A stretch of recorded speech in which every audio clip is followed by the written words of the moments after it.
एक पुरानी सी इमारत में वैद्य जी का मकान था। वैद्य जी पिछले हिस्से में रहते थे और अगले हिस्से में दवा खाना खोल रखा था। उनकी पत्नी की आदत थी कि दवा खाना खोलने से पहले उस दिन के लिए जरूरी सामान एक चिट्ठी में लिख करके दे देती थी।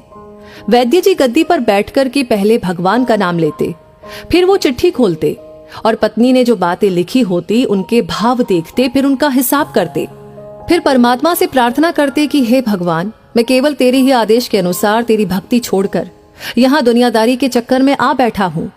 वैद्य जी कभी अपने मुंह से किसी रोगी से फीस नहीं मांगते थे। कोई देता था, कोई नहीं देता था, किंतु एक बात निश्चित थी कि ज्यों ही उस दिन के आवश्यक सामान खरीदने योग्य पैसे पूरे हो जाते थे, उसके बाद वो किसी से भी दवा के पैसे नहीं लेते थे, चाहे रोगी कितना ही धनवान क्यों ना हो। एक दिन वैद्य जी ने दवा खाना खोला। गद्दी पर बैठकर परमात्मा का स्मरण करके पैसे का हिसाब लगाने के लिए आवश्यक सामान वाली चिट्ठी खोली तो वो चिट्ठी को एक टक देखते ही रह गए। एक बार तो उनका मन भटक गया। उन्हें अपनी आंखों के सामने तारे चमकते हुए नजर आए, किंतु शीघ्र ही उन्होंने अपनी तंत्रिकाओं पर नियंत्रण पा लिया। आटे, दाल, चावल आदि के बाद पत्नी ने लिखा था, बेटी का विवाह 20 तारीख को है, उसके दहेज का सामान। कुछ देर सोचते रहे, फिर बाकी चीजों की कीमत लिखने के बाद दहेज के सामने लिखा, ये काम परमात्मा का है, परमात्मा जाने। एक दो रोगी आए थे, उन्हें वैद्य जी दवाई दे रहे थे। इसी दौरान एक बड़ी सी कार उनके दरवाजे के सामने आकर रुकी। वैद्य जी ने कोई खास तवज्जो नहीं दी, क्योंकि कई कारों वाले उनके पास आते रहते थे। दोनों मरीज दवाई लेकर चले गए। वो सूट बूट में साहब कार से बाहर निकले और नमस्ते करके बेंच पर बैठ गए। वैद्य जी ने कहा कि अगर आपको अपने लिए दवा लेनी है तो इधर स्टूल पर आए, ताकि आपकी नाड़ी देख लूं, और अगर किसी रोगी की दवाई लेकर जाना है तो बीमारी की स्थिति का वर्णन करें। वो साहब कहने लगे, वैद्य जी, आपने मुझे पहचाना नहीं। मेरा नाम कृष्णलाल है, लेकिन आप मुझे पहचान भी कैसे सकते हैं, क्योंकि मैं 15-16 साल बाद आपके दवाखाने पर आया हूँ। आपको पिछली मुलाकात का हाल सुनाता हूँ, फिर आपको सारी बात याद आ जाएगी। जब मैं पहली बार यहाँ आया था तो मैं खुद नहीं आया था, अपितु ईश्वर मुझे आपके पास लेकर आए थे, क्योंकि ईश्वर ने मुझ पर कृपा की थी और वो मेरा घर आबाद करना चाहते थे। हुआ इस तरह था कि मैं कार से अपने पैतृक घर जा रहा था। बिल्कुल आपके दवाखाने के सामने हमारी कार पंक्चर हो गई। ड्राइवर कार का पहिया उतारकर पंक्चर लगवाने चला गया।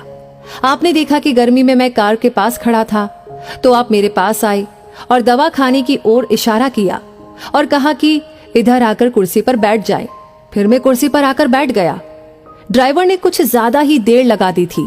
एक छोटी सी बच्ची भी यहाँ पर आपकी मेज के पास खड़ी थी और बार बार कह रही थी, चलो ना बाबा, मुझे भूख लगी है। आप उससे कह रहे थे कि बेटी थोड़ा धीरज धरो, चलते हैं। मैं ये सोचकर इतनी देर से आपके पास बैठा था और मेरे ही कारण आप खाना खाने भी नहीं जा रहे थे। मुझे कोई दवाई खरीद लेनी चाहिए ताकि आप मेरे बैठने का भार महसूस न करें। मैंने कहा कि वैद्य जी, मैं पिछले 5-6 साल से इंग्लैंड में रहकर के कारोबार कर रहा हूँ। इंग्लैंड जाने से पहले मेरी शादी हो गई थी, लेकिन अब तक बच्चे के सुख से वंचित हूँ। यहाँ भी इलाज कराया और वहाँ इंग्लैंड में भी, लेकिन किस्मत ने निराशा के सिवा और कुछ नहीं दिया। आपने कहा था कि मेरे भाई, भगवान से निराश न हो। याद रखो कि उसके कोष में किसी चीज की कोई कमी नहीं है। आस, औलाद, धन, इज्जत, सुख दुख, जीवन, मृत्यु, सब कुछ उसी के हाथ में है। ये किसी वैद्य या डॉक्टर के हाथ में नहीं होता और न ही किसी दवा में होता है। जो कुछ होना होता है वो सब भगवान के आदेश से होता है। औलाद देनी है तो उसी ने देनी है। मुझे याद है आप बातें करते जा रहे थे और साथ साथ पुड़िया भी बनाते जा रहे थे। सभी दवा आपने 2 भागों में विभाजित कर दी, अलग अलग लिफाफों में डाली थी और फिर मुझसे पूछकर आपने एक लिफाफे पर मेरा और दूसरे पर मेरी पत्नी का नाम लिखकर दवा उपयोग करने का तरीका बताया था। मैंने तब वो दवाई ले ली थी, क्योंकि मैं सिर्फ कुछ पैसे आपको देना चाहता था। लेकिन जब दवा लेने के बाद मैंने पैसे पूछे तो आपने कहा था, बस ठीक है। मैंने जोर डाला तो आपने कहा कि आज का खाता बंद हो गया है। मैंने कहा, मुझे आपकी बात समझ नहीं आई। इसी दौरान वहां पर एक और आदमी आया और उसने हमारी चर्चा सुनकर मुझे बताया कि खाता बंद होने का मतलब ये है कि आज के घरेलू खर्च के लिए जितनी राशि वैद्य जी ने भगवान से मांगी थी वो ईश्वर ने उन्हें दे दी है। अधिक पैसे वो ले नहीं सकते। मैं कुछ हैरान हुआ और कुछ दिल में लज्जित भी कि मेरे विचार कितने निम्न थे और ये सरल चित्त वैद्य कितना महान है। मैंने जब घर जाकर पत्नी को औषधि दिखाई और सारी बात बताई तो उसके मुंह से निकला, वो इंसान नहीं, कोई देवता है। और उसकी दी हुई दवा ही हमारे मन की मुराद पूरी करने का कारण बनेंगी। आज मेरे घर में 2 फूल खिले हुए हैं। हम दोनों पति पत्नी हर समय आपके लिए प्रार्थना करते रहते हैं। इतने सालों तक कारोबार ने फुर्सत ही नहीं दी कि स्वयं आकर आपसे धन्यवाद के 2 शब्द कह सके। इतने बरसों बाद आज भारत आया हूँ और कार केवल यहीं पर रोकी है। वैद्य जी, हमारा सारा परिवार इंग्लैंड में सेटल हो चुका है। केवल मेरी एक विधवा बहन अपनी बेटी के साथ भारत में रहती है। हमारी भांजी की शादी इसी महीने की 21 तारीख को होनी है। न जाने क्यों जब जब मैं अपनी भांजी के भात के लिए कोई सामान खरीदता था तो मेरी आंखों के सामने आपकी वो छोटी सी बेटी भी आ जाती थी और हर सामान में दोहरा खरीद लेता था। मैं आपके विचारों को जानता था कि संभवतः आप वो सामान न ले, किंतु मुझे लगता था कि मेरी अपनी सगी भांजी के साथ जो चेहरा मुझे बार बार दिख रहा था वो भी मेरी भांजी ही है।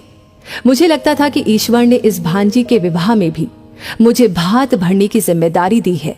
वैद्य जी की आंखें आश्चर्य से खुली की खुली रह गई और बहुत ही धीमी आवाज में बोले, कृष्णलाल जी, आप जो कुछ भी कह रहे हैं मुझे समझ में नहीं आ रहा कि ईश्वर की ये क्या माया है।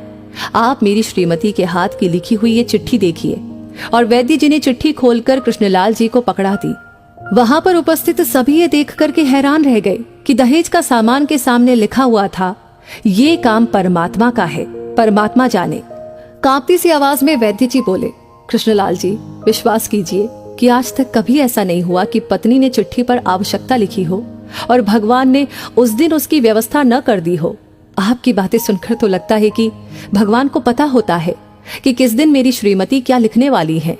अन्यथा आपसे इतने दिन पहले ही सामान खरीदना आरंभ न करवा दिया होता परमात्मा ने। वाह भगवान वाह, तू महान है, तू दयावान है। मैं हैरान हूँ कि वो कैसे अपने रंग दिखाता है। वैद्य जी ने आगे कहा, एक ही पाठ पढ़ा है कि सुबह परमात्मा का आभार करो, शाम को अच्छा दिन गुजरने का आभार करो, खाते समय उसका आभार करो, सोते समय उसका आभार करो। तो दोस्तों, इस कहानी को सुनने के बाद आप क्या महसूस कर रहे हैं? आपके दिल से कौन सी बात आ रही है? प्लीज आप हमें अपनी राय जरूर बताएं।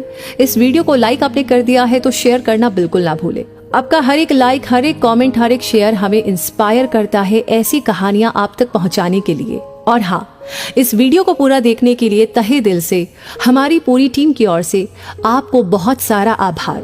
धन्यवाद।